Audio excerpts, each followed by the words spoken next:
Hello,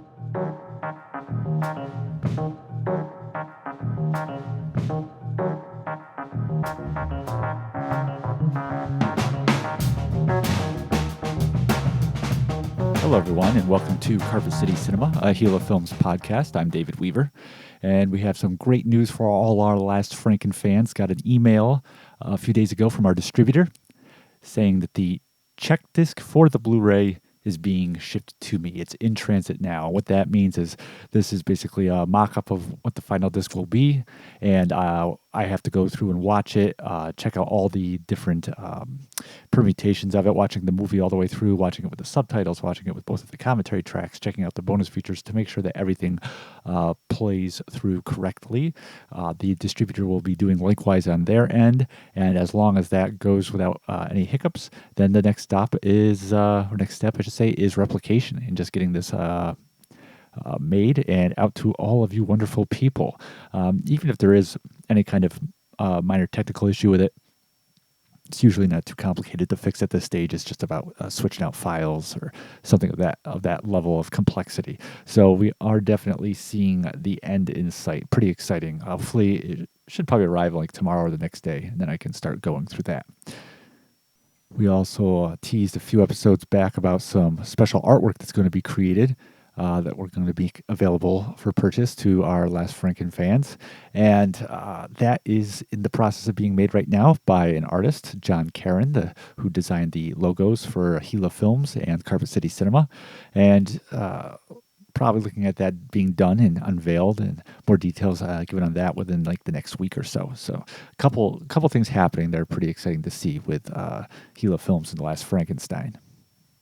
I'm recording this podcast on December 10th. Yesterday, the 9th, would have been the 107th birthday of Amsterdam's cinematic claim to fame, the one and the only Kirk Douglas, legendary actor, producer, key figure in ending the Hollywood blacklist, philanthropist. So a salute to Kirk Douglas there. Happy birthday, brother. Trying to think of what my favorite Kirk Douglas film would be. Definitely up there would be Paths of Glory, the Stanley Kubrick movie, the first of two films he did with Kubrick. After that, they did Spartacus together. 20,000 Leagues Under the Sea. That's definitely a really fun film from 1954 that Disney did. Also recommend a kind of a lesser known of his films, For Love or Money, which is from the early 60s.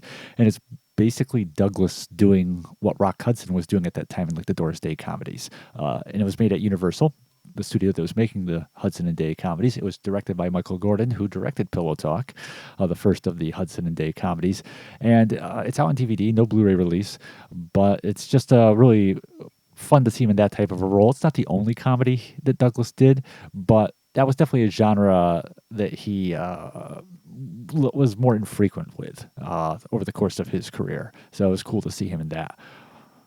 We had a couple major passings this last week, Norman Lear being one of the big ones, 101 years old, so nothing to be ashamed of there in terms of longevity. And, of course, just an incredible career he had. Worked in both film and television, but television is, of course, where he is really known as creator or co-creator and producer of such shows as All in the Family, The Jeffersons, Sanford and Son, Maude, Archie Bunker's Place, One Day at a Time, Mary Hartman. I mean, it's a pretty jaw-dropping list of accomplishments right there. He also produced Good Times, Silver Spoons, The Facts of Life, Square Pegs, 18 Emmy nominations, 6 wins, and his content is, besides being popular and critically acclaimed, also just had a huge impact on what you could tackle on TV, broadcast TV, and the prime time, and of course made stars out of people like Carol O'Connor and Rob Reiner. Just incredible body of work that he left behind. Like I said, they did a lot on the big screen too. He actually had an Academy Award nomination, Best Screenplay nomination for the Dick Van Dyke, Debbie Reynolds comedy Divorce American Style. And he and Dick Van Dyke teamed up on another film called Cold Turkey, which is the only movie that Lear directed. He directed and wrote it. And it's definitely a film I recommend. It's a lot of fun. It's got a really great cast. Gene Stapleton's in it before All in the Family. And Bob and Ray, the legendary radio comics. Bob Newhart and Tom Poston are both in the cast. It's definitely a really good comedy, kind of pokes fun at a lot of different issues, religion, and the whole premise of the film is about a town that's trying to go without smoking for a certain amount of time in order to win this new plant to be put into their community.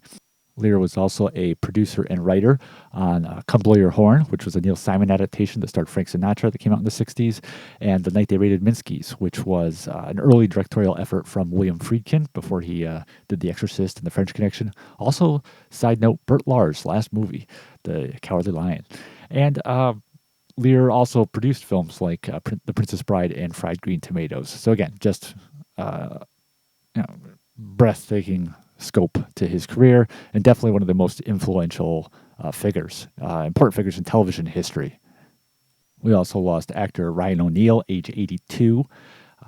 He first kind of got the light shown on him on the small screen, really, when he was on the soap opera Peyton Place, and he played the role of Rodney Harrington, and that elevated him to the position of being able to get some big screen roles, and pretty quickly on nabbed Love Story, which was an incredible hit for Paramount Pictures, and basically made him and Ally McGraw stars and earned them both Academy Award nominations.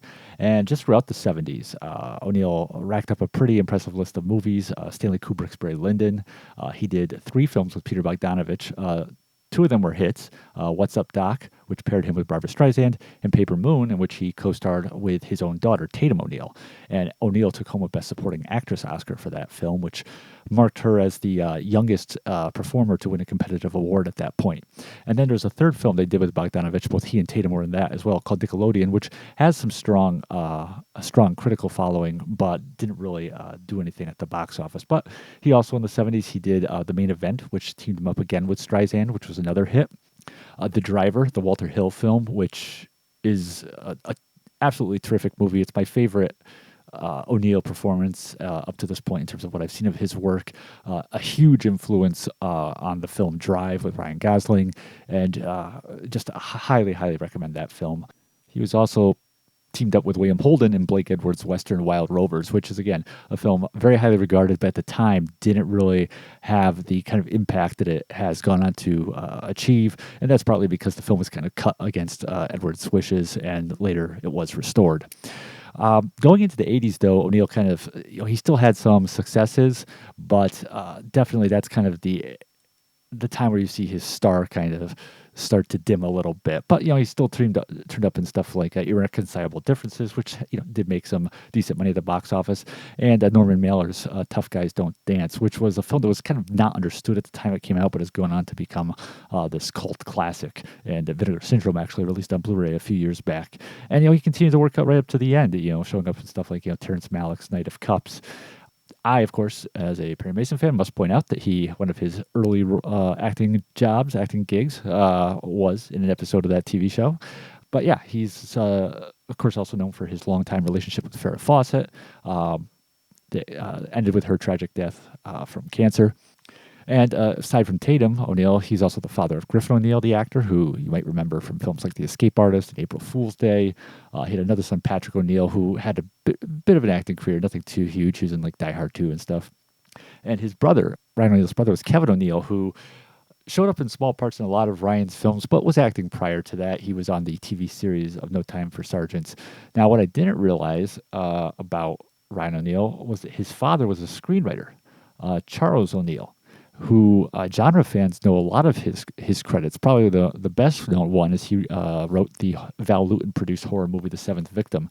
Now, Val Lewton was a producer at RKO in the 40s who made the series of horror films that have gone to become classics and are really recognized for their use of like film noir styles, visual styles, and also their emphasis on psychological horror, films like Cat People and The Body Snatcher. And The Seventh Victim was one of those. Charles O'Neal, that is, was also a writer on the scripts for such horror films as The Alligator People and Cry of the Werewolf. He wrote the I Love a Mystery films over at Columbia. So I had no idea that his dad wrote all these B genre films, some of which I had seen. And lastly, we lost actress Marisa Pavan, age 91.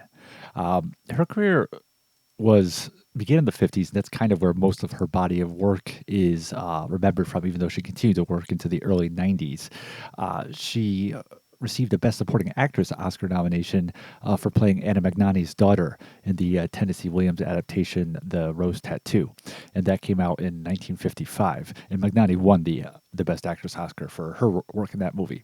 And she's also started some other films in the 50s that people might be familiar with. She was in the acclaimed Gregory Peck film, The Man in the Gray Flannel Suit. She was opposite Tony Curtis in the film noir, The Midnight Story. She was in the biblical epic Solomon and Sheba. Her first film was actually a John Ford movie, 1952's What Price Glory. And going into the 60s, you definitely see a lot more television in her work. Actually, speaking of Kirk Douglas, she played Kirk Douglas's wife in the miniseries The Money Changers, an Arthur Haley adaptation that came out in the late 70s. Again, definitely recommend that, especially as a fan of 70s miniseries. And she was in real life the twin sister of Pier Angeli, the ill-fated Italian-born actress who actually began her film career before Pavan. And that's kind of what led to Pavan getting into acting, is after her twin sister got bit by the cinematic bug. And Angeli, she starred in films like Somebody After Lightspeed with Paul Newman and the critically acclaimed film The Angry Silence. And she was known for a well-publicized romantic relationship she had with James Dean. But Angeli very sadly died at age 39 from a barbiturate overdose, which I believe there is some debate as to whether that was intentional or accidental. But Pavan, she was married to the famed French actor Jean-Pierre Aumont, known for his roles in such films as The Cross of Lorraine and Lily. And they initially married in 1956, divorced in 63, then remarried in 69, and stayed married until Aumont's passing in 2001. So tip of the hat to Marisa Pavan. Now, a lot of interesting upcoming disc releases have been announced in the last week. Film Masters continues to kill it with their tackling of cult classic movies. They've announced that they're going to be putting out on Blu-ray Burt I. Gordon's 1960 horror film Tormented, starring Richard Carlson as a jazz pianist who allows his mistress to fall to her death from a lighthouse so it doesn't interfere with his marriage plans. Of course, this film was riffed by Mystery Science Theater 3000. It was in the public domain, so there most of the DVD copies out there were just budget label releases, not too high quality. Warner Brothers, because I believe it's because it was distributed by Allied Artists, they have the really good elements on this. They did release a really nice DVD. There was subsequently a Blu-ray released over in Europe, but it was not taken from those really good original elements.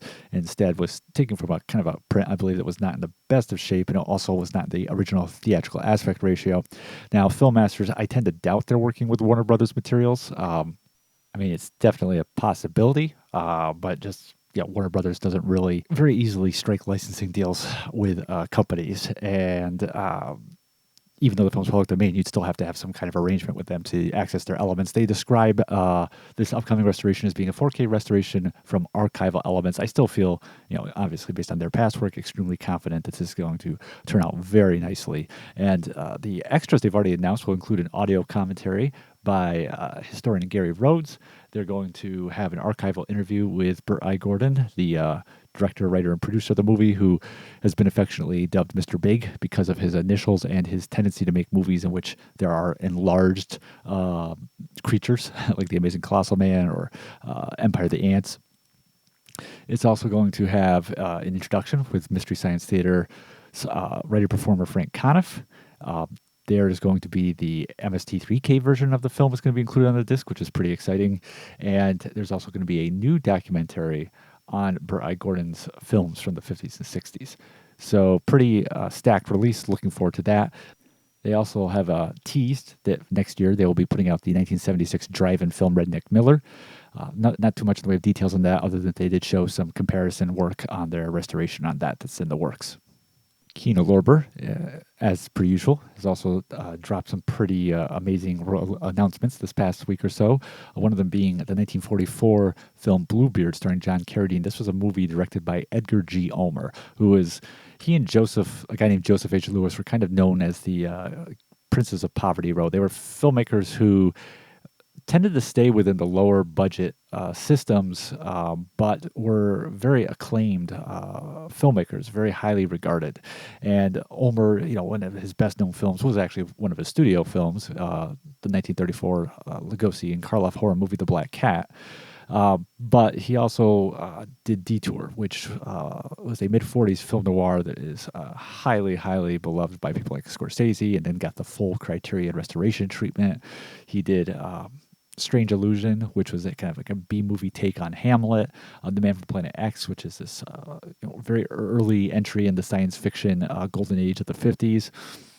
And Bluebeard, it's kind of one of, after John Carradine pretty much was done with his time at 20th Century Fox, following The Grapes of Wrath, a lot of his work tended to be in low-budget movies, in terms of like having lead roles. He continued to work in bigger projects right up basically to the end, but it was basically like supporting parts and a lot of essentially guest shots within cameos within a movie, within a big budget movie.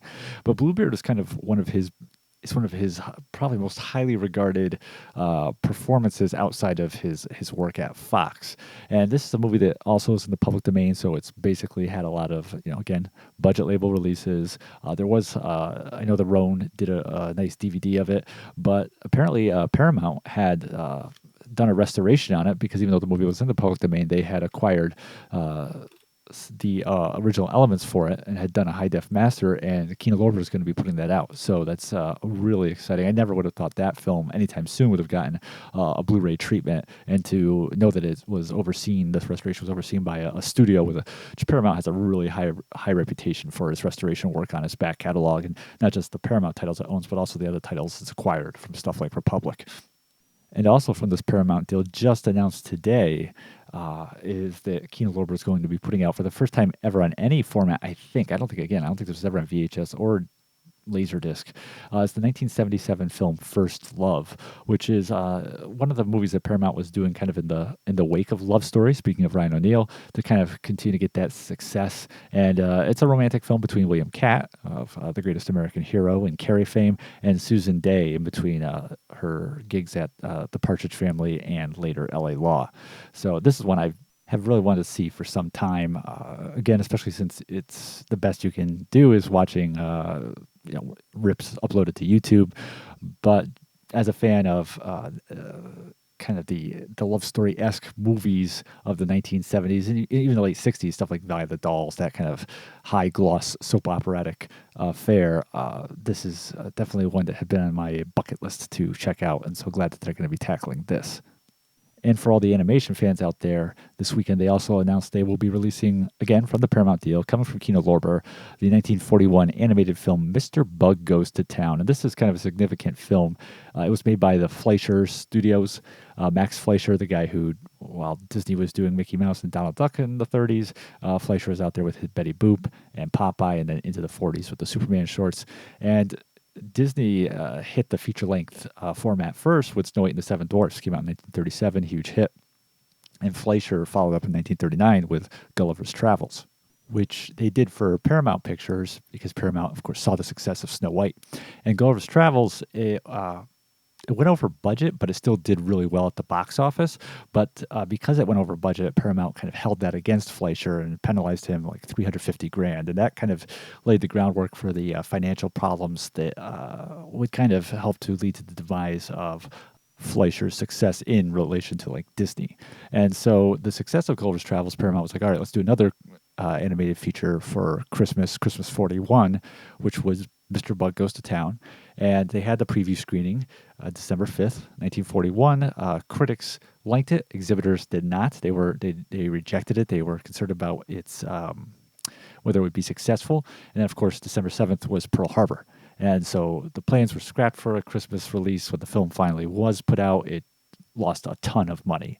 And that was when Fleischer was forced out of Paramount, which, interestingly, Paramount would not release another animated feature film for over 30 years until Charlotte's Web, produced by Hanna-Barbera in 1973. And that Mr. Bug would be the second of the only two feature-length animated films that Max Fleischer put forth. But glad to see Kino continuing to work with animation. They did a bunch of releases of like Frizz for Lang cartoons, like the Pink Panther shorts. They did the Jetsons movie from 1990. Hopefully, someone can do Charlotte's Web if Paramount doesn't do that themselves, because that's one of my favorite animated films is the Hanna-Barbera version of Charlotte's Web. Just incredible voice acting and songs in that. But yeah, Mr. Bug Goes to Town, also known as Hoppity Goes to Town, coming to Blu-ray. All right, let's move on to the movie of the week, which for this week is from 1944, the classic MGM musical Meet Me in St. Louis, directed by Vincent Minnelli. So a local theater, Proctor's Theater in Schenectady, where we premiered The Last Frankenstein, and it's a very well-known historic theater, has been screening a number of Christmas-related movies, one a week. And last week's selection was Meet Me in St. Louis, which, although not a Christmas movie it's not a movie that you would necessarily think of as a Christmas film. It is associated with the holiday because it is the film that introduced the song Have Yourself a Merry Little Christmas, sung by Judy Garland. And the movie takes place over the course of 1 year and is divided essentially into each of the 4 seasons. So it begins in summer of 1903, then ends in spring of 1904. And it centers around the Smith family in St. Louis. And at the focal point of that is the second oldest daughter of the Smith family, Esther, played by Judy Garland. And we watch as she tries to win the attractions, the romantic interest of the boy next door, as another song in the film is so titled, and that's John Truitt, played by Tom Drake. But it also looks at the family as a whole. There's her older sister, Rose, played by Lucille Bremer, who was born in Amsterdam, New York, who herself is trying to finally have a relationship with this guy named Warren Sheffield, who she has long been attracted to, and who he has some similar feelings towards her, but they just never can seem to get this relationship working. And Judy Garland is often involved in trying to finally help her older sister get wedded. There's the only son of the family, Lonnie, who's going off to college. And there's 2 younger daughters, Agnes, played by Joan Carroll, and Tootie, played by Margaret O'Brien, the wonderful Margaret O'Brien. And then there's the parents. Alonzo's the father. He's often exasperated, but very concerned for the well-being of his family type of guy who works as a lawyer and puts in a lot of hours. The very patient and strong mother, Anna, played by the great Mary Astor. There's the grandfather, which is Mary Astor's father, played by the veteran character Harry Davenport, who seemed to manage to get a role in almost every classic film from the late 30s through the next 10 years, it seems. And then they also have their maid, Katie, played by Marjorie Main, just a short time before she would get the iconic role of Ma Kettle. And so the film, like I said, it follows them over the course of these seasons. The daughters are pursuing their romantic interests. The youngest daughters are getting into varying types of mischief.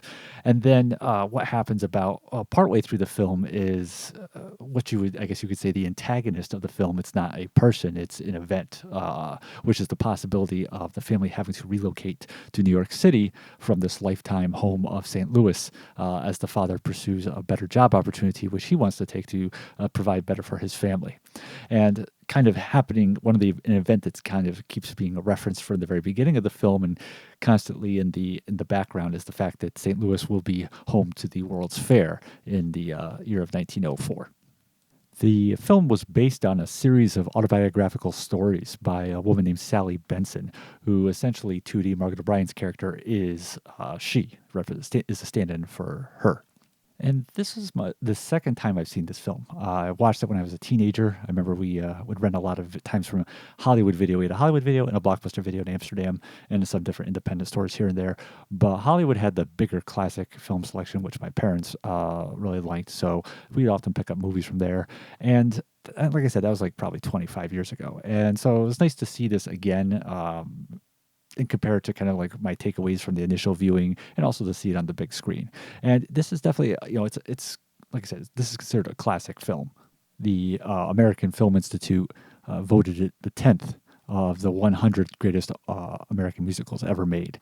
And I definitely consider this it's definitely a good film. I don't think that it quite lives up to the memories I had of it. I think I had it kind of like on a higher plane in looking back at having watched it before, but I can still see the things in it that I enjoyed from a couple decades ago and really appreciated about it. Its its main struggle is that one of the main struggles is it's very thin on who the characters are. You really don't know a lot about what defines these people's interests in the family.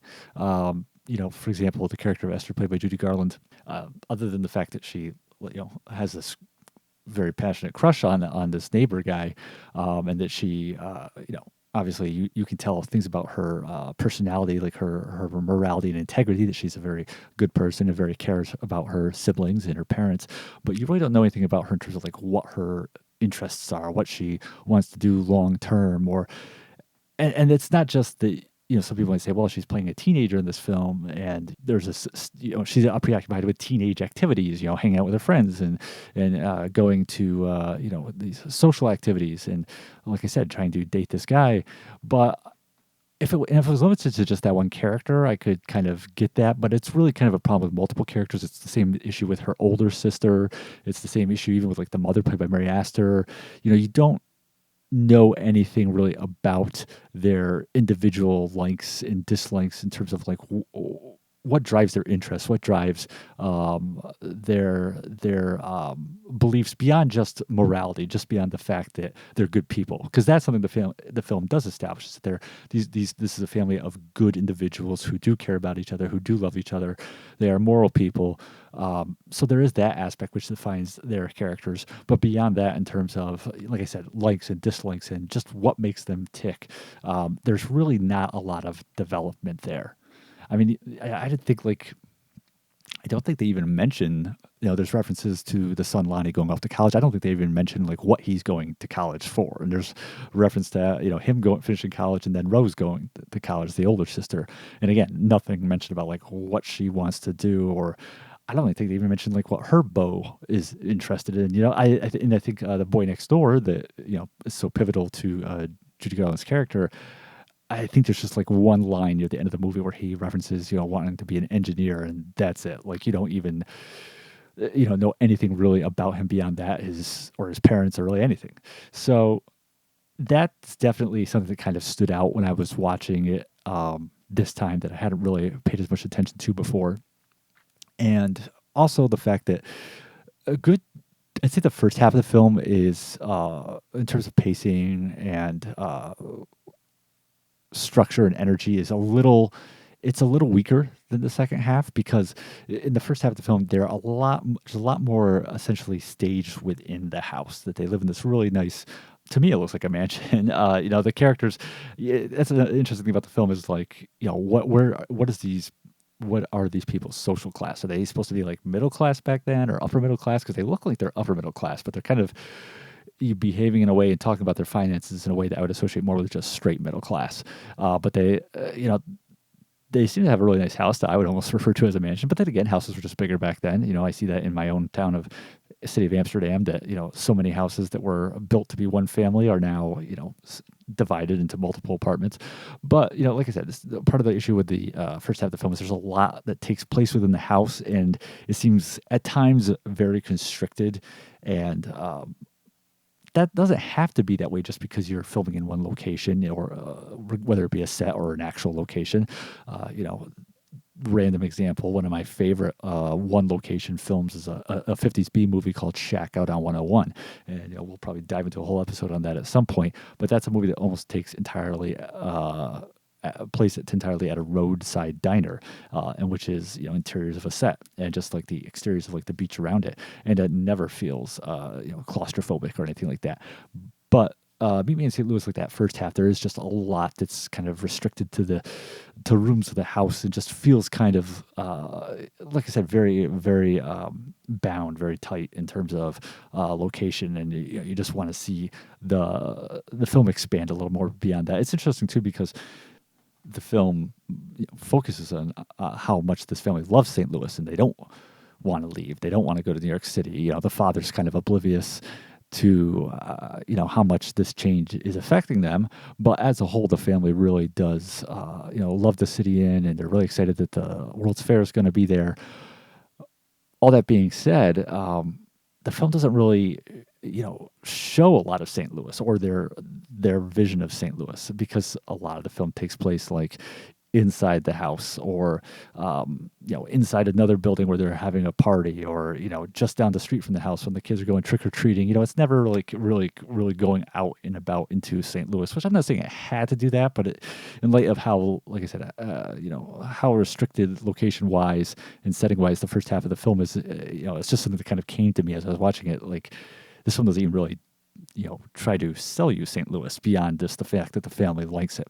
Those two kind of issues aside of the character development and, that first half being a little bit more, a little slower, it's still, like I said, this is a very good film.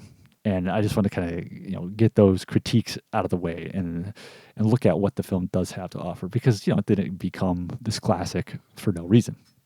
And I think, piggybacking off my first critique, that the characters are they're very thinly portrayed. Not thinly portrayed, they're very thinly drawn. Hand in hand with that, working as a strength, is just the casting of this film. The casting is amazing. And it's a testament to the performances of all the actors and actresses in this, that they sell these characters as completely believable and real and full-blooded, despite the fact that they are so given so little to work with. I mean, you absolutely believe this as a real family. I mean, Mary Astor, even though she's not, Judy Garland is the lead of this film, and just take a second to just talk about Mary Astor. I mean, she's a terrific actress. She goes back to the silent era. Of course, a lot of people know her from, The Maltese Falcon. That's probably one of her most recognizable roles, is playing the femme fatale in that. And it's a testament to her range that she could take on a darker character like that, then play such a symbol of virtue and strength as she does in this film, is Meet Me in St. Louis. And then you see her in works like Dodsworth, which is where she has a great dramatic, romantic aspect to her character in that film. She was an Academy Award winner. She won the Best Supporting Actress Oscar for the movie The Great Lie with Bette Davis. But just a terrific actress, and she did comedy too. She was in Preston Sturges' The Palm Beach Story. So she was someone who just brought so much. She could bring so much to a character, even when given little to work with. One of the first films we talked about in this podcast was A Kiss Before Dying, and in that she played Robert Wagner's mother. And she doesn't have a ton of screen time, and again, not a lot to work with in terms of that character. But because she is such a masterful performer, it's like she knows, and I don't know if it's from the script or her experience or conversations with the directors or all of those, she knows who the character is supposed to be, even if she isn't, given the full picture on the page. Even if the script doesn't do the work it needs to do in terms of showing her what makes her character who it is. Even if the script is just basically giving her, kind of like a thinly drawn person to work with, and it's more about just dialogue and action. She knows how to take that, and just through all the nuance of delivery and body language and tonal inflections, she knows how to create this full three-dimensional character. I mean, from her performance in Meet Me in St. Louis that this woman is, has deep emotional well. She really, you see that as the threat of having to leave St. Louis comes to her. She has deep concern and care for the well-being of her children, but she also has a lot of respect and patience with her husband. She's a person of virtue, like I said, of strength. And at the same time, a great balance of like no nonsense to her, and a dry sense of humor. It's just a fully rounded character, which she creates despite the fact that, like I said, she doesn't really have a lot to work with, and that's basically across the board. I mean, Judy Garland, basically the same boat. Like I said, her character, you don't really know a lot about her, but Garland, who is just such a great actress, even though she starts off as basically like a teen actress and cements herself with The Wizard of Oz and plays in these Mickey Rooney movies and gets associated, especially with musicals throughout the 1940s. She was a great just a great actress too, a beautiful singer, but also a great actress. And it's the exact same thing I would say about her as I would about Mary Astor, that she knew how to take what was given to her, even if it wasn't much, and to turn that into a completely believable, 100% detailed person who comes off the screen as a real full-blooded character. She kind of comes across as like the definitive Americana girl of the turn of the century in this film, and it was a movie that she didn't even really want to do. Interestingly enough, she was really kind of tiring of these kind of roles of the stereotypical, young girl in love, young daughter, that kind of thing. And I wanted to be kind of moving on to other fare, but she ended up doing the film and ended up loving it once it was all said and done with. And of course, went on to marry the director, Vincent Minnelli, and they became the parents of Liza Minnelli and did several more films together. But again, just to kind of go through the cast, same thing for Leon Ames as the father. Leon Ames was so good at playing the good but constantly exasperated father or boss or what have you in films. He's Fred MacMurray's boss in the Absent-Minded Professor films. He was played a very similar character to Meet Me in St. Louis in a pair of films with Doris Day in the 50s, On Moonlight Bay and By the Light of the Silvery Moon. And in A Peyton Place, he played Mr. Harrington, the head of the owner of the factory that was the core employer in Peyton Place, and definitely had a lot of similarities could be seen in that character. But the thing about Ames is it never felt like he was just relying on some kind of shtick or some kind of mannerism or just like phoning it in. It always underneath that kind of, like I said, that exasperation and frustration that he would often channel, there was true dramatic acting ability. He wasn't just turning his characters into two-dimensional cliches, which would have been easy to do, honestly, with those kind of characters. But underneath it all, there was dramatic ability that you can see, for example, in the scene where he tells the family that he wants to move to New York City. You can see how much it bothers them, and he's trying to basically bluff his way through it and make it seem like everything's going to be fine, but you can see that he is bothered underneath by the discord that this is causing his family. Lucille Bremer, we got to take a moment to talk about her, playing again, like I said, Rose Smith, the oldest daughter. We got to show our Amsterdam pride. She was born in 1917 and had, prior to Meet Me in St. Louis, appeared in a couple bit parts in short films, but this was her first appearance in a feature film. And she was kind of being groomed by legendary MGM producer Arthur Freed to kind of turn her into, another musical star. And I think she does a really good job in this film. I think she's... especially since her character has a lot of great comic moments, she really nails the timing delivery on those parts. Definitely her character is given less dramatic opportunities, but she definitely nails every scene she's in, and again, really sells the believability of her character, and really sells some funny moments in the film. But unfortunately, for her career, she wasn't able to be transitioned into that kind of like that star status that she was kind of being prepped for. She did do some more films after this at MGM. Probably her biggest role in terms of screen time was the female lead in the musical Yolanda and the Thief, opposite Fred Astaire, and again directed by Vincent Minnelli. But after a few films, MGM basically lost interest in her and let her go. She ended up doing 3 films for the company known as Eagle Lion Films, all of which were released in 1948, lower budgeted films, but a couple of them are still very well regarded. One of them was Ruthless, directed by the great Edgar G. Ulmer, who we mentioned earlier in this episode as the director of Bluebeard, which is coming to Blu-ray, but that was a film he directed, Ruthless. And she was also in the film noir Behind Locked Doors. But that was it. Those 3 films. The other of those was Adventures of Casanova. They all came out in 1948, and that was her swan song. She ended up relocating to Baja and was married for a time to Abelardo Luis Rodriguez, the son of the former president of Mexico.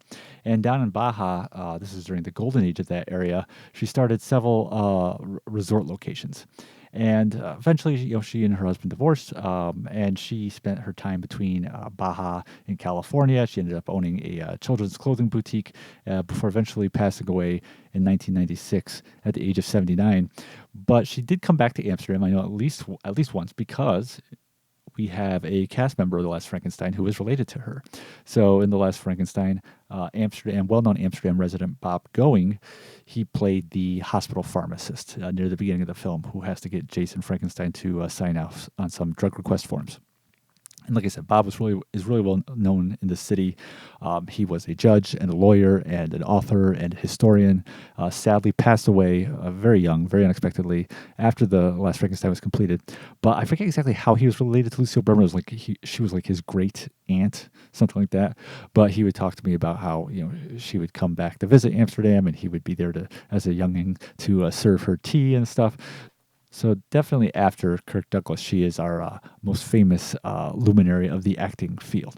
But like I said, she does a really good job in this movie, especially considering it was her first role. Now, a lot of the, after Judy Garland, I would say a lot of the attention acting-wise for this film is given to Margaret O'Brien, who was actually given an honorary award for her performance in this film and her works of that year. And she totally deserves it, because she, just one of those child performers who's so incredibly gifted at acting. Some child performers are relying, even if they don't realize it, on just being cute and young. And that can kind of cover a multitude of sins. But O'Brien was someone who actually had acting abilities. And people who worked with her talked about that. Just she had like an incredible ability to cry on command, essentially. Such a remarkable talent for that age. I mean, when this film was made, she was only like 6 or 7 years old. It was 7 when it came out, so probably maybe 6 when she was filming it. But just incredible. And I got to take a moment now too to talk about in connection with her performance. Is talk about the screenplay for this movie, because even though it has the issues with maybe not better defining these characters, the humor in this film, especially as it involves the 2 younger daughters, and a lot more of that focus, I would say, is on Tootie's character. It's just so hilariously dark.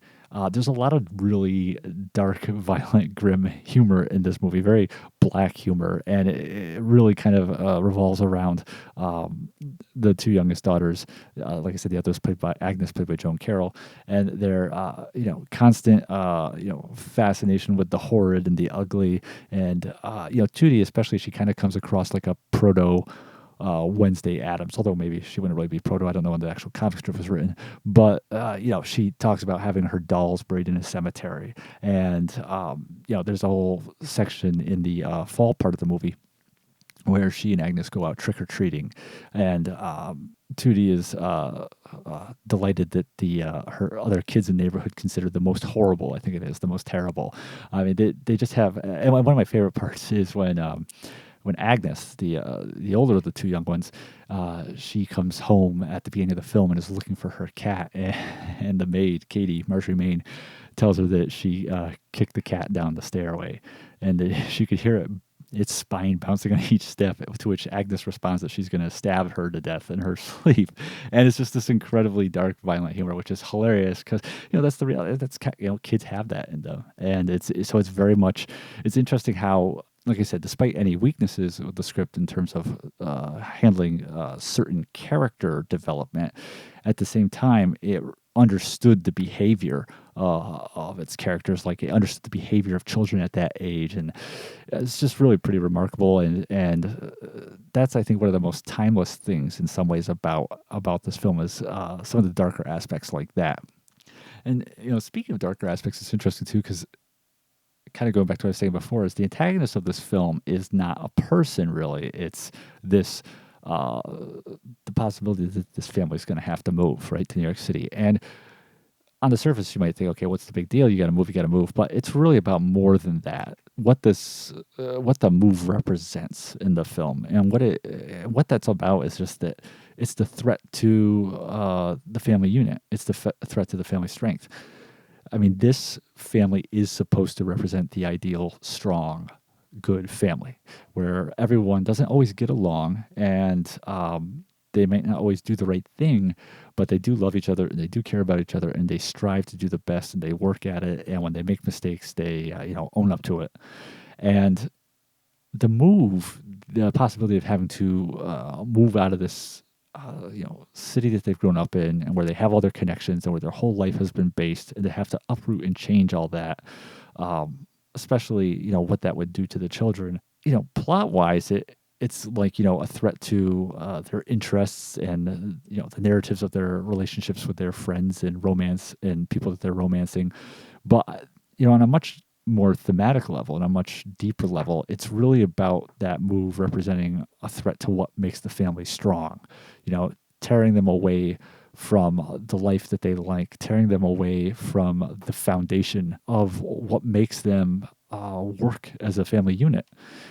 And again, that's in a somewhat symbolic sense. For example, I've seen in families that I've known, I've seen a single traumatic event have a ripple effect that really can shake the unity of the family and can really cause separations, which take a long time to repair, if ever.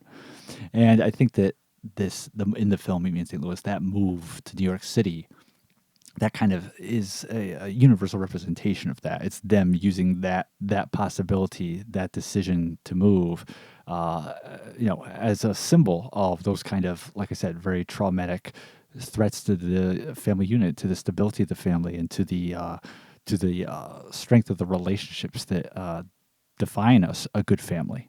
And kind of going hand in hand with the darker material, like I was talking about in the humor, is the film's also not afraid to kind of use that same darker approach to deal with this threat to the family. Most memorably in the winter sequence of the film, where Judy Garland sings "Have Yourself a Merry Little Christmas," which is it's a very classic Christmas song, but it's also a very somber song. And of course, that scene is followed by Tootie, displaying this. I won't give it away or spoil anything, but she displays this very, very impactful emotional outburst. Kind of channeling her feelings about the family having to move. And the film's very. I think it does a really good job in portraying the reality of the emotions that a family like this would express and endure with such a change going on. The mixture of trying to be supportive of the parents' decision, the father's decision, trying to put the best face on it, being upset about the change that's happening. You're trying to balance what is best for you with what your father thinks is best, or it could be a mother, and in this film it's a father. You're trying to balance good intentions that might be with poor decisions. Maybe the father has the best interest for the family, but is this really the right choice to make for them? And it really does a decent job of portraying all the intricacies, emotional intricacies that would go hand in hand with a situation like this. And I think that's also something that really, it was something that kind of, because I was young, I didn't appreciate enough when I saw the film the first time, yet at the same time, it kind of planted seeds in the back of my head. Like, those scenes kind of spoke to me in a way that I maybe didn't realize the importance of until I got older. And, I kind of see these things happening in real life, and you kind of appreciate that aspect of the film and what it was trying to communicate. Speaking of Have Yourself a Merry Little Christmas, songs in this film were, the original songs in this film were mostly, if not all, by the team of Hugh Martin and Ralph Blaine. And, the Christmas song, of course, is one of the most famous from the film. Also, the Trolley song, which was nominated for the Oscar that year, which I don't know how well people of this era are familiar with that song, but it was a big deal when it came out. It's a fan of Old Time Radio. I listened to a lot of episodes of Abbott Costello's radio show, and they would have a singer on that show all the time belting out that song. It was a big deal when it came out. And The Boy Next Door was a pretty good hit, too. The film actually was nominated for a total of 4 Oscars. Aside from Best Song, it was also nominated for Best Screenplay, Best Music, and Best Cinematography. George J. Folsey shooting this and, showing off the glories of 1940s MGM Technicolor musicals. The film, though, was a huge hit. Big hit with the critics, big hit at the box office. It went over budget, ended up with a budget of $1.5 million, which you got to remember that's 1944 money, but ended up bringing in In its initial release, it brought in like 6.5 million, and then over the complete time of its run, lifetime run, it brought in close to $13 million. So in kind of contemporary money, that would basically be like equivalent to being made for like $26 million and then bringing in like $223 million, which is insane profit margin. So yeah, this film was a really big deal. Eventually led to a much later on a Broadway musical. There were also a couple TV adaptations. In 1959, as part of the General Electric Theater, there was a 2-hour TV adaptation, which I haven't had a chance to check it out. It is on YouTube. I don't think there's any kind of official disc release, but I really do want to watch it because the cast in it sounds incredible. It's got Tootie, played by young Patty Duke, the grandfather by Ed Wynn. Esther is played by Jane Powell, taking on the Judy Garland role, with Tab Hunter as the boy next door. Jean Crane as the older sister, Walter Pidgeon's the father, Myrna Loy's the mother. I mean, this is a pretty insane cast. A young Lois Nettleton's in it, and also one of my favorite character actresses of the time, Rita Shaw. And then in 1966, they wanted to turn it into a TV series. So they shot a half-an-hour pilot, and it did not get picked up, but you can see that it is included on the Blu-ray release of the film. Shelley Fabaret from in between basically the Donna Reed show and many years later Coach, took on the Judy Garland role of Esther.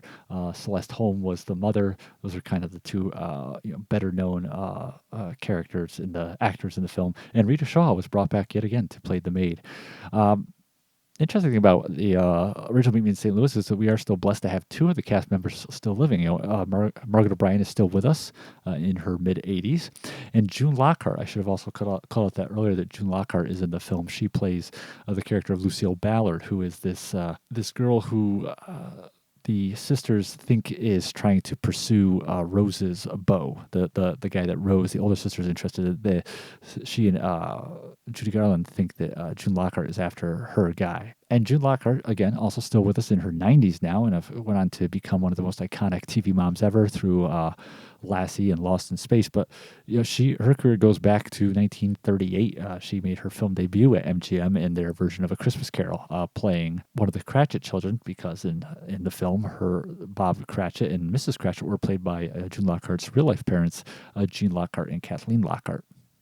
And this was, again, like I said, she wasn't even 20 yet when this film, Meet Me in St. Louis, was released, and had already appeared in not just A Christmas Carol, but she had played Gary Cooper's sister in Sergeant York, and had appeared in films like All This in Heaven 2, which was a Academy Award nominated Bette Davis vehicle. And the thing about, I think, Lockhart is that sometimes I think her position as this, like I said, this definitive TV mom kind of becomes looms larger than life, and you can kind of sometimes forget how good of an actress she was, and because she was playing these moms, how beautiful she was. You can kind of get lost in the shuffle. And she, I love seeing her turn up in anything. I mean, she, of course, Perry Mason guest stars on there, but also she was in some film noirs in the late 40s, like T-Men and Bury Me Dead. And of course, genre fans, know her from stuff like Troll, and continue to act. I mean, the recent Lost in Space series that was on Netflix, was it? She did a voice cameo for that. So yeah, just a big June Lockhart guy. So glad that she's still with us. Her and Margaret O'Brien, both pretty wild that they're two key actresses who went on to have really good careers, are still with us from one of the definitive musicals of the golden age of Hollywood. So yeah, again, I definitely did enjoy seeing this film, revisiting it, and again, it was cool to see it on the big screen with an audience. It was a really good turnout for the screening, and so it was cool to see how they reacted to the film, and they really did enjoy that dark humor I mentioned. And it's definitely is, even though it's a film that takes place across the span of an entire year, it is a really fitting time to watch it at Christmas. So if you have a chance to check it out in the next couple weeks before the holiday hits, I definitely recommend it. So that's Meet Me in St. Louis from 1944. All right, well, thank you very much for listening to this episode of Carpet City Cinema. Please continue to like us on whatever platform you're listening to us on, and give us a thumbs up or 5-star review or whatever that system may be utilizing, and continue to engage with us on social media. And until then, have a great week.